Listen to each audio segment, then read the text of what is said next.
Hi everybody, welcome back to our channel. In this video, I'll be showing you the procedure on how can you turn off Facebook sound on iPhone. So to turn off Facebook sound on iPhone, you need to follow the steps. First of all, you want to open your Facebook app. Also make sure that the application is completely up to date. Next, what you want to do is click on the menu bar from a bottom right hand side corner of your screen. Next, what you want to do is go to settings from the list.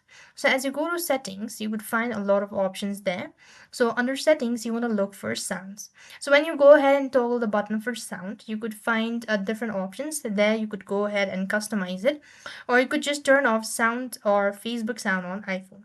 So that is how it's done. And if this is not going to help you out, then you want to open up your settings, go to apps, and locate Facebook. So from the Facebook, you want to go ahead and click on the sound and notification and toggle the button for that. And that is how you'll also be able to turn off Facebook sound on iPhone. So that's all. I hope the video was helpful. Make sure to like, share, and subscribe. Thank you for watching. See you in the next video.